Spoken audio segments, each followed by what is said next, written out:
So I thought it would be nice because I figure people probably are interested in meditation and philosophy and want to know something about it. So this is kind of where this is not work I have really completed yet.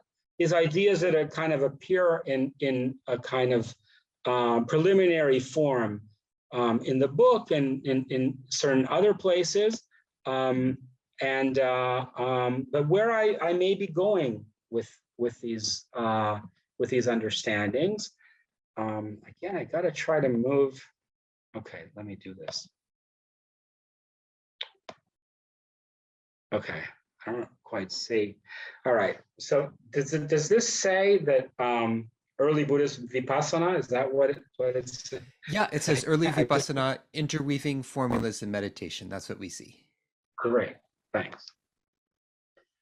Right, so my idea again, basically, is that some of the formulas, the more doctrinal formulas, are guides for meditation, very specific guides for meditation, that it wouldn't be too difficult to learn by heart. I've done some of this and practiced this for a while. It's incredibly instructive and really helps you kind of get into the tradition, kind of learning these passages by heart. So any monk who's like serious about his practice could do this. And then say what we're going to look at is say I want to look at the senses or the aggregates, right? The 5 aggregates, which are a very important scheme or conceptual scheme for analyzing the individual or analyzing experience, right? The body, sensations, perceptions, karmic dispositions, consciousness. And there are different formulas that tell us how we should look at the aggregates, or I'll be focusing more on the senses, on the eye. How do we look at the eye and the perceptual objects? And then, so there's all these different formulas, and basically the idea is this is what you meditate on.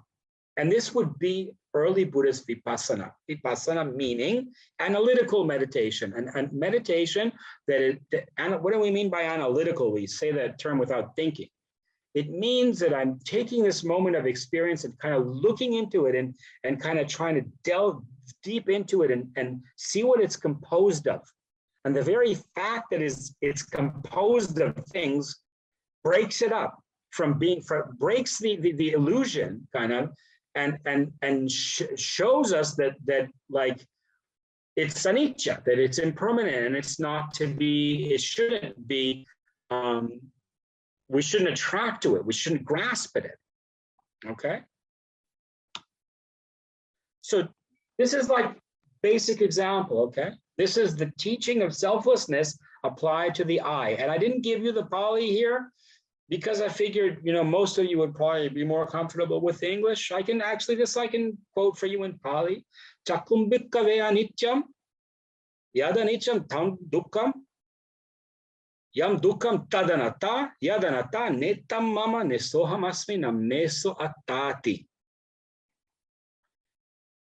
Okay, the I, then this would connect to, the formula could go on. The I is impermanent.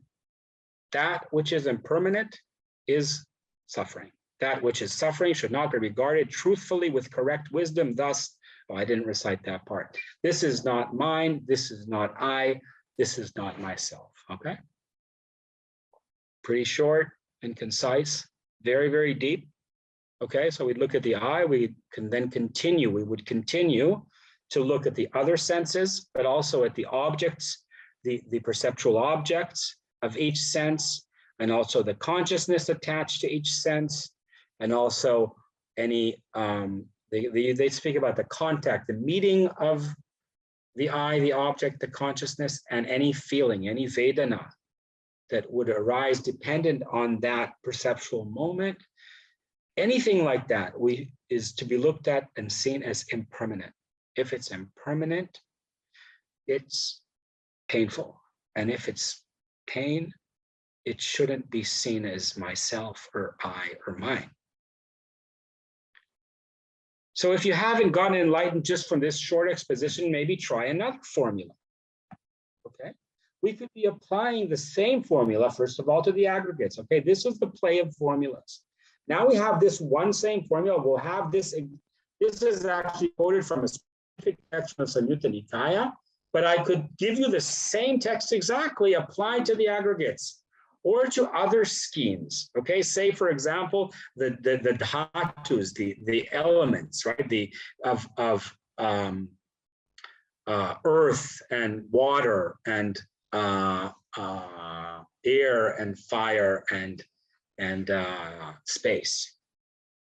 Okay, but we could also continue focusing on the I. That's what we're going to try to do for a minute. And you take another formula, which would say one should not conceive oneself as the I. This would be na chakum manyati, not chakum manyati. Okay, so manyati means think, but it means conceive oneself here. Okay, as in the I, chakusmin manyati, as apart from the I, chakuto manyati, as the I as mine. Chakume, na manyati. Okay. So this would be another pretty similar method of practice. We're still in the context of selflessness, and selflessness is actually not a teaching in a sense, but it's a sequence of such formulas. And normally they're applied to the aggregates, but the senses and the aggregates are pretty similar in the way they're treated. They're both these schemes that these formulas are applied to again and again. So we could meditate using one formula, and then we could meditate the next day or later that day using this formula, and it will help the mind kind of zoom in on the understanding, realizes the teaching in a deeper way. Or maybe we'll next day, we've had enough of selflessness, and now we'll take the teaching on conditionality. Chakum charu pecha upajati chakuvinyana. Based on the I and forms are the objects of the I consciousness arises. Tinam sangati passo. The meeting of the three is contact. Passapachaya vedana. Dependent on contact, feelings arise. Now, this is a very, I mean, this seems like nothing but the text can just quote this and say, seeing this in this way, and then go through the whole liberation formula. Because the very understanding of conditionality, which is in Buddhist understanding, the characterization of anything that exists. But let's take perceptual objects or moments of experiences, always an assemblage of conditions, and that means they're like not real in a thick sense. They're not like strong facts. They're not reality. They're just conditioning. And then if you understand that, supposedly, you can just let go. So this would be something, and then you could continue, okay? Because this is actually, because once you get dependent on contact feelings, you can continue with depending on feelings, tanha, vedana pachaya, tanha, you'll get desire. And after tanha, desire, you'll get upadana, attachment. And then you can, so then more, the formulas just connect to each other quite naturally. It's a web. The teachings are like a web. You can navigate it. It's kind of like an underground, like we're like some kind of underground animal, a mole, do we say?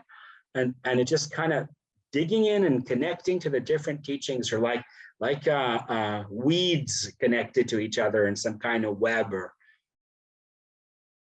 okay, we could further connect to a meditative context. Okay, we've been observing the I. This has been a vipassana meditation. In my terms, okay, I think that this is a way to characterize early vipassana. These analytical schemes are, they're also a text, but they're also a practice. And I don't think all the monks are doing this, but I think, some of them may have been doing this. And some of them may have been also, you don't have to do everything. It's like you can go anywhere along the web. The Dharma is like this web. You can go here or there. You can go tell a story. You can go do a meditation. You can go talk philosophy with your friends. And it does connect, though, also in the idealized way to these modes of samadhi.